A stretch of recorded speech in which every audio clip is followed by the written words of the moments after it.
तर तुम्हाला काय वाटतं सध्या कोणाची आवड? आता परिस्थिती जर म्हटलं तर उमेदवार सगळे तुल्यबळ आहेत. त्याच्यात काही शक्यता नाकारता येत नाही. त्याच्यामधून हे जाणते ह्या लोकांनी जे जेडपीला उभे राहिलेत, ह्या लोकांनी कुठेतरी थांबवून नवीन उमेदवाराला संधी दिली पाहिजे असं माझं म्हणणे. मी काय एवढा मोठा नेता नाहीये का तुम्हाला स्टेटमेंट देणार आहे किंवा असं करणारे, असं नाहीये. परिस्थिती अशी आहे की आता आम्ही ज्या ठिकाणी आहे त्या ठिकाणी आमचा गावचा उमेदवार एक नागरिक म्हणून आपल्या गावचं कुठंतरी नाव मोठं व्हावं म्हणून आम्ही माधुरीताई सचिन निलक यांच्या पाठीमागे ठाम उभे आहे. माझा हाच प्रश्न आहे, आपल्या गावाला संधी मिळाली मग फक्त आपल्या गावच्या उमेदवाराचंच काम करायचं की जो पॅनल आहे? नाही, आपल्याला पॅनलचं काम 100% करावं लागणार. आता या उमेदवाराला पंचायत समिती आणण्यासाठी आणि माऊली इकडे आणण्यासाठी आमचं रक्त निम आटले. त्याच्यामध्ये आणि समाधान एवढंच, माऊली धनुष्यवाना गाला कट्टर शिवसैनिक होता.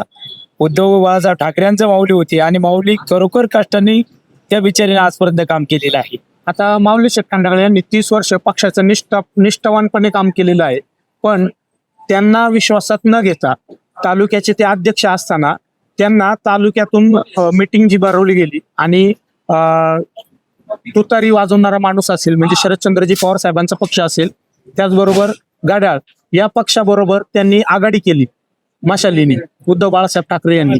तर त्या पक्षाचे जे तालुका प्रमुख आहेत, त्यांना विश्वासात न घेता त्यांनी तो निर्णय घेतला. त्याच्यामुळे माऊलींवर एक प्रकारे अन्याय झाला असं तुम्हाला वाटतं का? 100% अन्याय झालाय. परिस्थिती कशी आहे त्याच्यातून मागच्या पंचवर्षीला काय झाले ते थोडस काही जे ठाम मताने थोडस पुढे येतं. अच्छा, राजकारण म्हणजे हा त्याच्यावर बोलणार, आमदार याच्यावर बोलणार, हा त्याच्यावर बोलणार, हे होत राहतं याच्यात. आणि त्याच्यातूनही माऊली इकडे आले म्हणजे लय आनंद झाला अशातला भाग नाही. पण माऊली शिवसेनेचं आहेत आणि माऊलीला 100% धनुष्यबाण आहे माऊलीच्या डोक्यात आहे. त्याविषयी माऊली आमदारच्या बंगल्यावर मी पाहिलं, माऊलीच्या डोळ्यामध्ये पाणी आलं होतं. माऊलीनं निष्ठेने काम केलेलं आहे, तो विषयच नाही. पण आता परिस्थिती कशी आहे, त्या माऊलीने एवढं का वाईट वाटून घेऊ नये. अहो सगळे आमदार हे पळतात, खासदार हे पळतात आणि सदस्य हे पळतात. त्यामुळे माऊलीला वाईट वाटून घ्यायचं कामच नाही. आणि आपण सगळे माऊलीची माणसं आहेच की 30 वर्षापूर्वी आपण माऊलीचं काम करतोय. आणि जसं आपल्या गावांना आता संधी मिळाली त्याप्रमाणे आपण सगळ्या गावांमध्ये कांदळी असेल, नगदवारी असेल, आपले कांदळी सगळे असेल, बोरीगड असेल, आपण इकडे खोडत असेल, या ठिकाणी सगळे गाड्याच्या संदर्भातून सचिनचं नाव लौकिक आहे. माधुरीला त्या हिशोबाने माधुरीने ग्रामपंचायत मध्ये काही दिवस काम केले, अतिशय उत्कृष्ट काम केलेलं आहे. आणि पवार साहेबांचं जर म्हणलं तर तो कामाचा माणूस आहे. पण मग एवढंच म्हणणे होतं त्या साहेबांनी थांबून कोणाला तरी चान्स द्यायला पाहिजे होता. नाही बघा, जे साहेबांना मी बोलतेच माऊलीला बोल. मला हाच प्रश्न विचारायचा होता, पांडुरंगजी पवार साहेब यांनी सुद्धा 40 वर्ष पक्षाचं निष्ठावान काम केलेलं आहे. मग मी तर म्हणून पवार साहेबांनी उडी मारायला लागत होती, काय सांगायचे तुम्हाला? मग काय कोणची निष्ठा राहिली वर सांगा ना मला तुम्ही. पण आता तेच त्यांच्या सुनबाईंनी अपक्ष उमेदवारी भरलेली आहे आणि पक्षाचे जे आता सध्या तालुका अध्यक्ष असतील किंवा माजी आमदार असतील, त्यांनी असं सूर उठवलंय की त्यांनी कुठंतरी माघार घ्यावी आणि जो अधिकृत उमेदवार आहे त्याला पाठिंबा द्यावा अशी त्यांची इच्छा आहे. नाही, आता साहेबांच्या मतावर राहिले ते. साहेबांच्या परमेश्वरांनी जर साहेबांना जर तेवढी देणगी दिली तर साहेब माघार पण घेतील. पण त्याच्यातून आपला संबंध पवार साहेबांचे माझे संबंध एकदम चांगले आहेत. सामान्य नागरिक म्हणून तुम्हाला काय वाटतं, साहेबांनी लढायला पाहिजे का माघार घ्यायला पाहिजे? आता त्यांच्यावर जर अन्याय झाला म्हणलं ते माघार कशी घेत, हा विषय आहेच ना, बरोबर की नाही? फक्त एवढंच म्हणण्याचा उद्देश एवढेच, मी मीडिया सामने जास्त बोलणार नाही. म्हणण्याचा उद्देश एवढे का कुठलाही पक्ष असो, कुठे असो, आपण 10-5 वर्ष झाल्यानंतर आपण नवीन उमेदीचा चारा असेल त्याला घेऊन त्याला अपेक्षित उमेदवार म्हणून जाहीर करावं, अशी माझी एवढीच अपेक्षा आहे. भले त्या ठिकाणी मी असेल किंवा कोणी असेल किंवा माऊली असेल. मग ते काय खेळ होतो, त्या समाज काय म्हणतो का, हे घराघरावरच खेळ चाललाय पवार साहेबांसारखं, म्हणजे असं व्हायला नको. एवढीच माझी, मागं कॅमेरा चालू इकडे ना, एवढीच माझी विनंती आहे. तुम्ही चालेल, बाकी काय फक्त आपल्याला काय करावं लागणार आहे. लाजच्या 4-5 दिवसामध्ये ज्यावेळेस मतदान जवळ असं येत चालेल तसं आपल्याला थोडेसे चौक धरावं लागतील.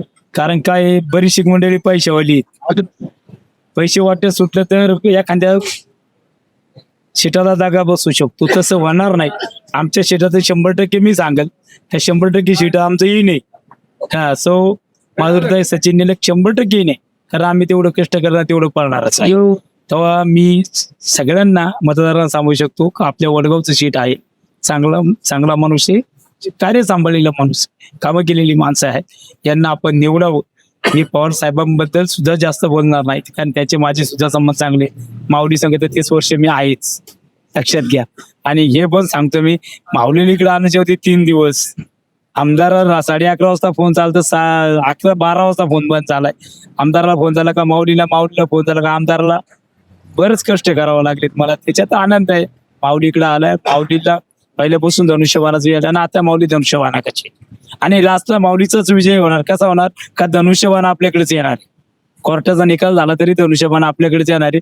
मी कट्टर शिवसैनिक आहे, माझं काय असं नाही. सगळ्या नेत्यांसंगती माझे संबंध चांगले. तुम्ही देवदत्त निकम झाला, पांडुरंग पवार साहेब, अतुल साहेब, सगळ्यांचे माझे संबंध चांगले. मला एवढीच विषय मला एक तुम्हाला थोडं थांबवतो. निवडणुकीच्या दिवशी सरकारी सुट्टी डिक्लेअर झालेली असते बर. आणि पण त्या सुट्टीच्या दिवशी काही लोक फिरायला जातात, पण मतदान मात्र करायला येत नाहीत. नाही. त्याच्यासाठी काय तुम्ही नाही, नागरिकांना 100% सांगेल की फिरायला न जाता आपला 5 वर्षातून 1 दिवस येतोय. सगळ्या नागरिकांना मी विनंती करेन का पहिलं आपण 7 वाजता मतदान चालू होते, 7 वाजता मतदान पहिलं आपण हक्क बजवायचा आपला. जो हक्क बजवून मतदान करूनच आपण कोण जायचं असं इकडे फिरायला जायचं. आणि आता जर तुम्ही बारकाईने पाहिलं तर बऱ्याच ठिकाणी मतदान हे न होता, दान न होता ते कुठंतरी विकलं जाते, म्हणजे पैसे घेऊन मतदान असणे. मग तुम्हाला मी आता तेच सांगितले की मतदान का विकलं जाते, लक्षात आलं का. आपण थोडेसे चौक धरले ना आणि थोडेसे आपण त्याची सहनिशा केली ना, पैशावाला आतमध्ये घुसणारच नाही गावांमध्ये.